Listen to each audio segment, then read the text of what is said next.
नमस्कार।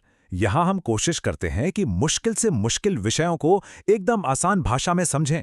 एक सवाल जो अक्सर पूछा जाता है, चीन हमसे इतना आगे कैसे निकल गया और पाकिस्तान इतना पीछे क्यों रह गया। इस पर ना जाने माने एजुकेटर खान सर के कुछ बहुत ही दिलचस्प तर्क हैं। तो चलिए आज उन्हीं के विश्लेषण को जरा गहराई से समझते हैं। देखिए, 1947 में ये तीनों ही देश लगभग एक ही जगह से शुरू हुए थे। लेकिन इसके बाद जो रास्ते इन्होंने अपनाए वो बिल्कुल बिल्कुल अलग थे। और खान सर के हिसाब से असली कहानी यहीं से शुरू होती है। तो चलिए सबसे पहले चीन को देखते हैं। खान सर कहते हैं कि चीन की जो ये रॉकेट जैसी तरक्की है ना, उसके पीछे एक वजह है, उनकी बिल्कुल प्रैक्टिकल यानी यथार्थवादी सोच। और उनके विश्लेषण में सबसे बड़ा फर्क यहीं पर है। चीन की सोच थी, भाई काम कैसे पूरा होगा, मतलब जो असलियत है, जो मुमकिन है, उस पर फोकस करो। दूसरी तरफ भारत की सोच थोड़ी आदर्शवादी थी, चीजें कैसी होनी चाहिए इस पर ज्यादा जोर था। तो सवाल ये है कि ये यथार्थवादी सोच दिखती कैसी है। खान सर इसके 3 बड़े उदाहरण देते हैं। पहला, उनकी भाषा नीति। उन्होंने अंग्रेजी की जगह अपनी भाषा मंदारिन को तरजीह दी। नतीजा, ब्रेन ड्रेन रुक गया, उनके काबिल लोग देश में ही रुके। दूसरा, उन्होंने अपनी महिला आबादी को काम पर लगाया, जिससे उनकी मैन्युफैक्चरिंग पावर आप कह सकते हैं डबल हो गई। और तीसरा, उन्होंने एक देश एक शिक्षा का सिस्टम अपनाया। इससे हुआ ये कि कोचिंग जैसे अलग अलग सिस्टम की जरूरत ही नहीं पड़ी। अच्छा, ये तो हुई चीन की बात। अब जरा सिक्के का दूसरा पहलू देखते हैं, पाकिस्तान। और खान सर के मुताबिक यहाँ कहानी बिल्कुल उल्टी है।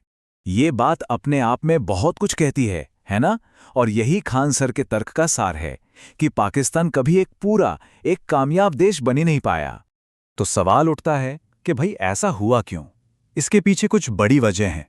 भारत ने सेक्युलर रास्ता चुना, वहीं पाकिस्तान की नींव ही धर्म पर रखी गई। फिर जिन्ना के जाने के बाद वहां एक लीडरशिप का वैक्यूम, एक खालीपन आ गया। और शायद सबसे बड़ी बात, वहां सेना ने सियासत पर कब्जा कर लिया, जबकि भारत में कंट्रोल हमेशा चुनी हुई सरकार के हाथ में रहा। और ये नंबर 93,000, ये 1971 की लड़ाई में सरेंडर करने वाले पाकिस्तानी फौजियों की संख्या है। खान सर के लिए ये सिर्फ एक नंबर नहीं है, ये एक प्रतीक है, एक देश के तौर पर पाकिस्तान की अंदरूनी कमजोरियों का सबसे बड़ा सबूत।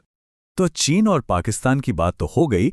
अब खान सर का विश्लेषण भारत की तरफ मुड़ता है कि वो कौन सी अंदरूनी चुनौतियां हैं जो हमें आगे बढ़ने से रोक रही हैं।